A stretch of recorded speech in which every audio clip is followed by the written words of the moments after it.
নমস্কার বন্ধুরা, আমি সায়নী। তোমাদের সবাইকে স্বাগত জানাই লিভিং উইথ সায়নীর আরও একটি নতুন পর্বে। আজ আমি তোমাদেরই একটি রিকোয়েস্টেড পূজাবিধি অর্থাৎ সরস্বতী পূজাবিধির চিত্রপটে নিয়ে চলে এসেছি।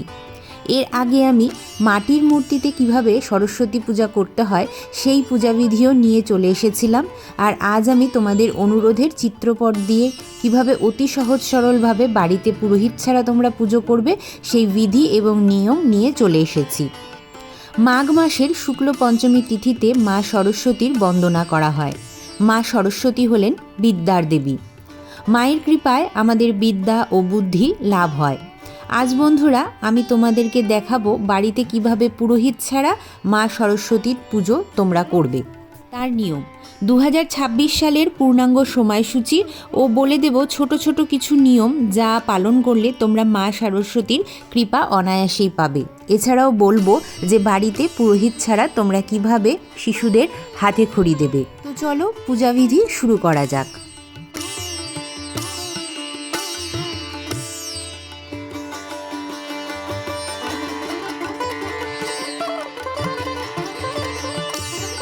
প্রথমেই সকালবেলায় স্নান সেরে শুদ্ধ বস্ত্রে ঠাকুর মন্দিরে আমরা আসব। আর প্রথমেই করে নেব আচমন। হাতে গঙ্গা জল নিয়ে বলবো নম বিষ্ণু, নম বিষ্ণু, নম বিষ্ণু। বসন্ত পঞ্চমীকে আমরা শ্রীপঞ্চমীও বলে থাকি। এই শ্রীপঞ্চমীর দিন দেহ এবং নিজের জীবনের শ্রীবৃদ্ধির জন্য একটি প্রলেপ লাগানোর প্রথা আছে। এখানে আমি নিয়েছি সর্ষে ফুল, কাঁচা হলুদ আর সর্ষের তেল। সরস্বতী পুজোর ঠিক আগের দিন রাত্রেবেলায় কাঁচা হলুদ, সর্ষে ফুল একত্রে বেটে তার মধ্যে সর্ষের তেল দিয়ে শিশিরে ভেজানোর একটি নিয়ম আছে। এবার মূর্তি পুজোর ভিডিওতে যখন আমি এটা দেখিয়েছিলাম তখন তোমাদের সবার প্রশ্ন ছিল যে শিশিরে কিভাবে ভেজানো হয়। উঠোন বা ছাদের মধ্যে রেখে দিলেই সেটা তোমার শিশিরে ভিজে যাবে, অর্থাৎ কোনো খোলা জায়গায় রাখতে হবে যেখানে সারা রাত শিশির পড়ে। সেই শিশিরের মধ্যে রাখলেই তোমাদের এটা শিশিরে ভিজে যাবে।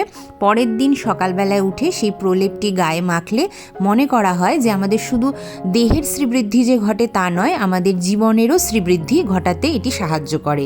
তাই সরস্বতী পুজোর দিন সকালবেলায় এই প্রলেপটি লাগানোর একটি প্রথা যুগ যুগ ধরে চলে আসছে। মা সরস্বতী হলেন শ্বেত শুভ্র, তাই উত্তর দিকে পাটা পেতে আমি তার উপরে একটি সাদা রঙের কাপড় বিছিয়ে নিয়েছি। তোমরা চাইলে পূর্ব দিকেও এই পাটাটি বসাতে পারো। এই বছর সরস্বতী পুজো পড়েছে 23শে জানুয়ারি 2026, বাংলার 9ই মাঘ 1432 শুক্রবার। পঞ্চমী তিথি শুরু হচ্ছে 22শে জানুয়ারি রাত্রি ঘণ্টা 1:39 থেকে এবং তা স্থায়ী হবে 23শে জানুয়ারি রাত্রি ঘণ্টা 12:29 পর্যন্ত।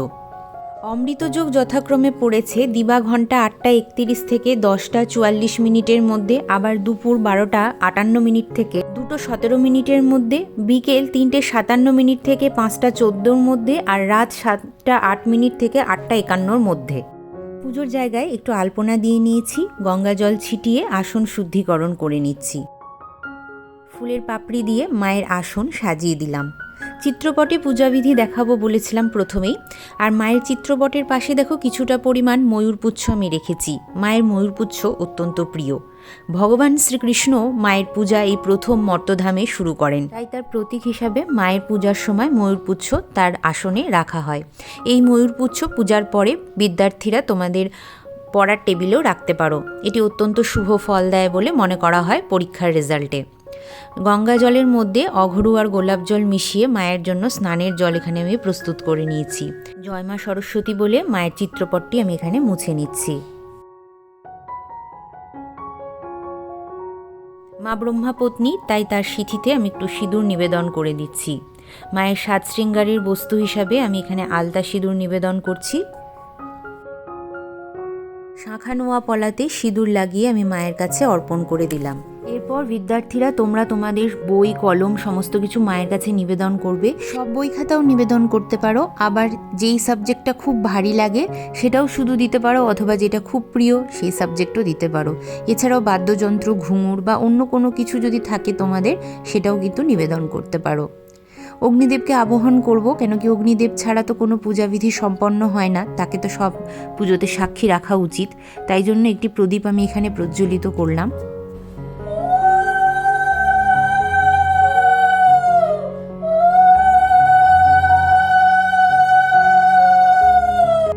সরস্বতী পুজোয় মা সরস্বতীর নামে একটি দোয়াত দিতে হয়, এটি লেখনী হিসাবে দিতে হয়। তার জন্য দেখো একটি গোটা কুল নিয়েছি, আছে কাঁচা দুধ আর গঙ্গা জল একসাথে মিশ্রিত করা, আর আছে খাগের কলম। এছাড়াও এর মধ্যে লাগে জবের শীষ, আমের মুকুল ও পলাশ ফুল, যেটা আজকে সরস্বতী পুজো নয়, তাই আমি বাজার থেকে আনতে পারিনি, কেন এখন বাজারে সেটা পাওয়া যাচ্ছে না। এই দোয়াতের মধ্যে এই কাঁচা দুধ আর গঙ্গা জলের মিশ্রণটি একসাথে আমি দিয়ে দেব, এবং এরপরে একে একে এর মধ্যে আমরা কুল আর খাগের কলম রাখব। জয়ীবাড়িতে যতজন শিক্ষার্থী তাদের এক একজনের নামে এক একটি দোয়াত দেওয়ার নিয়ম আছে। তো আমাদের বাড়িতে এটা দুটো দেওয়া হয়, কেন কি আমি আর ভাই দুজনেই আগে শিক্ষার্থী ছিলাম, আর এখনও আমরা পড়াশোনার সঙ্গেই রিলেটেড কাজকর্ম করি। তো সেই জন্য আমাদের বাড়িতে প্রত্যেক বছরই দুটো করে দোয়াত দেওয়া হয়। এবার তোমাদের বাড়িতে যে কজন শিক্ষার্থী তোমরা সেইভাবে দোয়াত দেবে। আর মায়ের ডান হাতের দিকে এই লেখনীটি রাখতে হয়, কেন মনে করা হয় সারাদিন মা এটা দিয়ে লেখালেখি করেন। ঘট পেতে এই পূজাবিধি করব, তাই জন্য আমি এখানে একটু গঙ্গামাটি পেতে নিচ্ছি। গঙ্গামাটির মধ্যে আমি 3বার একটু সিঁদুরের ফোঁটা দিয়ে নিচ্ছি। 3টি দূর্বা দিয়ে দিলাম, আর এর চারপাশ দিয়ে আমি একটু পঞ্চশস্য ছিটিয়ে দিচ্ছি। আর এখানে দেখো আমি একটি মাটির ঘটের মধ্যে জল ভরে নিয়েছি, আর আমের পল্লবেও 5টা সিঁদুরের ফোঁটা দিয়ে নিয়েছি, ঘটের গায়েও 3টি সিঁদুরের ফোঁটা দিয়েছি। তোমরা সবাই বলেছিলে ডাব ছাড়া কিভাবে অতি সহজ সরলভাবে ঘট পাতা যায়, তার জন্য আজকে আমি গোটা ফল হরিতকি দিয়ে ঘট পেতে দেখাচ্ছি। ঘটে আচ্ছাদন হিসাবে আমি একটি হলুদ চেলি দিচ্ছি, তোমরা চাইলে এখানে নতুন গামছাও দিতে পারো। একটি চাঁদমালা দিলাম, আর গণপতি বাপ্পার নামে একটি উপবীত আমি এখানে নিবেদন করছি। ঘটের পাশে একটি পানি শঙ্খ আমি নিবেদন করলাম। মা সরস্বতীর পূজায় পলাশ ফুল তো লাগেই বন্ধুরা, তাছাড়াও সাদা ফুল, হলুদ ফুল, এগুলি দিয়ে মায়ের পুজো করা যায়।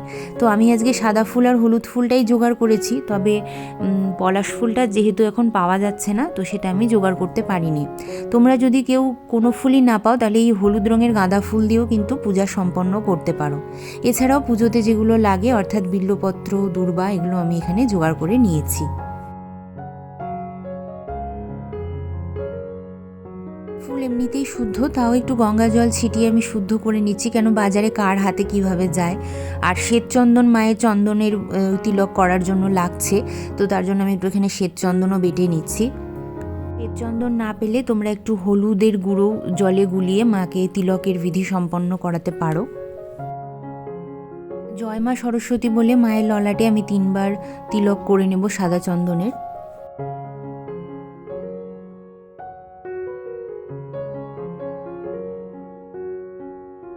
ফুলের মধ্যেও আমি সাদা চন্দন ছিটিয়ে নিচ্ছি।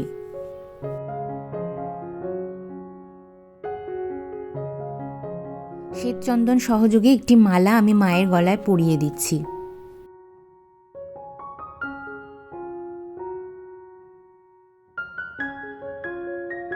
যে কোনো দেবদেবীরই প্রাণ ঘটে প্রতিষ্ঠিত থাকে, তাই জন্য ঘটেও কিন্তু আমাদেরকে একটি মালা নিবেদন করতে হবে।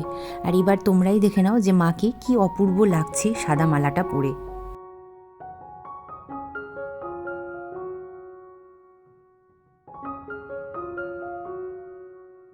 এরপর আমি পুষ্পাঞ্জলি আরম্ভ করব। প্রথমেই আমরা প্রথম পূজ্য গণপতি বাপ্পাকে পুষ্পাঞ্জলি দেব। ওম গাং গণেশায় নমঃ, ওম গাং গণেশায় নমঃ, ওম গাং গণেশায় নমঃ, এই মন্ত্রটি বলে ফুল আর দূর্বা আমি ঘটে নিবেদন করলাম। ওম শ্রী শ্রী পঞ্চদেব দেবীভ্যো নমঃ, এই মন্ত্রটি বলে আমি পঞ্চদেব দেবীর নামেও পুষ্পাঞ্জলি দিয়ে নিলাম। জয় জয় দেবী চরাচর সারে, কুচযুগ শোভিত মুক্তাহারে, বীণা পুস্তক রঞ্জিত হস্তে, ভগবতী ভারতী দেবী নমস্তুতে, নম সরস্বত্যৈ নম নিত্যং, ভদ্রকাল্যৈ নমো নম, বেদ বেদাঙ্গ বেদান্ত বিদ্যাস্থানেভ্য এ বচ, এষ সচন্দন পত্র পুষ্পাঞ্জলি সরস্বত্যৈ নম, এই মন্ত্রটি বলে আমরা 3বার মায়ের পায়ে পুষ্প নিবেদন করব।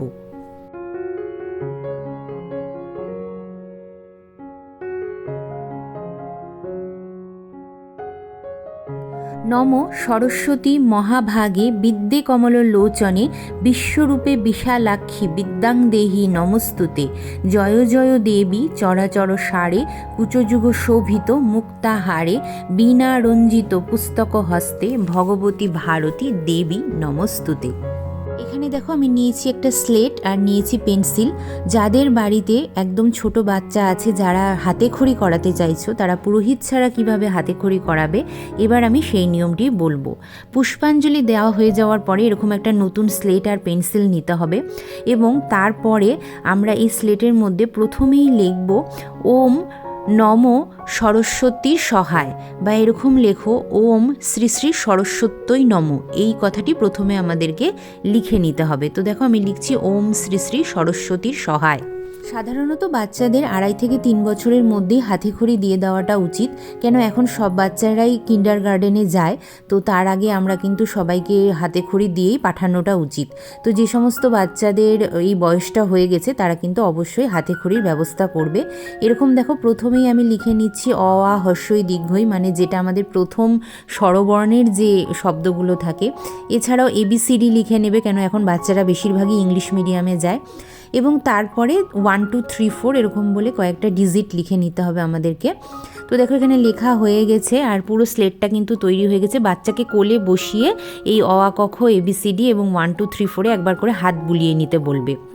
তারপরে দেখো এখানে বীণা আর ময়ূরপুচ্ছ আমি একটা এঁকে নিয়েছি, নিজে যতটুকুন আর কি পারি। তো স্লেটটা এইভাবে তৈরি করে নিয়েছি আর মায়ের কাছে কিন্তু এটা এই স্লেট পেন্সিলটা নিবেদন করে দেবো। একদিনের জন্য এটা থাকবে, পুজো হয়ে যাওয়ার পরের দিন দধিকর্মার পরে তারপরে তোমরা এটা বাচ্চার পড়াশোনার ক্ষেত্রে ব্যবহার করতে পারো। এখানে আমি কয়েক রকমের ফল মরশুমি সাজিয়ে নিচ্ছি। আর মায়ের পুজো তো কুল ছাড়া একেবারেই অসম্পূর্ণ। কুলকে বদ্রি ফল বলা হয় এবং কুলকে কেন এই বদ্রি ফল মায়ের পুজোয় এত লাগে সেই ব্যাখ্যাটা আমি মূর্তি পুজোতে বর্ণনা করেছি। তোমরা চাইলে ডেসক্রিপশন বক্স এবং আই বাটন থেকে অবশ্যই মূর্তি পুজোটা দেখে নিতে পারো যে কিভাবে মূর্তি পুজো করতে হয়। তো এখানে আমি 3 রকমের ফল দিয়েছি আর একটা পঞ্চদেবতার জন্য একটা নৈবেদ্য সাজিয়ে নিয়েছি আর অবশ্যই মায়ের জন্য একটু মিষ্টান্ন নিয়েছি। তোমরা এই দিন চাইলে খিচুড়ি, লাবড়া, লুচি, সুজি, পায়েস, এমনকি তরকারি বা ভাজা কিছুও মায়ের জন্য করে দিতে পারো যদি মন চায়। এখানে আমি সমস্ত ভোগ সাজিয়ে নিয়েছি, এবার মাকে আমি উৎসর্গ করে দেবো সেগুলো।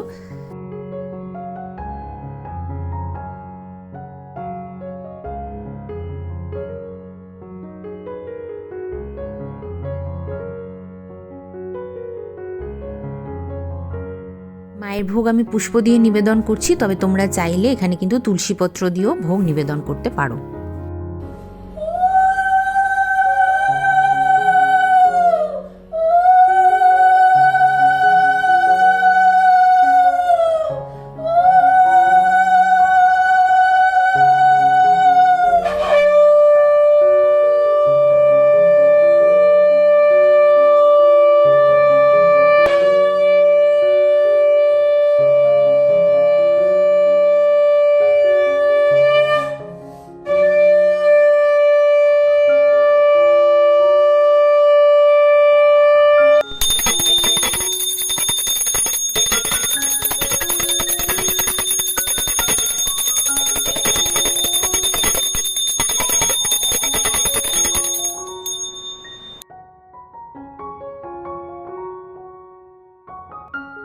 আরতি হয়ে যাওয়ার পর তোমরা মায়ের পাঁচালি বা ব্রত কথাটি পড়ে নিতে পারো। এটা যে কোনো দশকর্ম ভাণ্ডারেই তোমরা পেয়ে যাবে আর খুবই অল্প মূল্যে, ওই 10 থেকে 15 টাকার মধ্যেই এই বইটি পাওয়া যাচ্ছে। তো শ্রীপঞ্চমীর ব্রতকথা বলে যে জায়গাটি আছে সেই জায়গাটি একটু পাঠ করে নিতে পারো যদি মন চায়। তো এই ছিল আমার সরস্বতী পুজোর একেবারে সহজ সরল পূজাবিধি। যদি ভিডিওটি ভালো লাগে তাহলে যুক্তিপূর্ণভাবে আমার চ্যানেলটিকে সাবস্ক্রাইব করো। আর যদি এই ভিডিওটি তোমাদের ভালো লাগে তাহলে নিজের কিছু প্রিয়জনদের মধ্যে শেয়ার করে দিও আর ভিডিওটিকে লাইক করে দিও। চলো দেখা হবে আবারও একটি সুন্দর পূজাবিধির সঙ্গে। নমস্কার।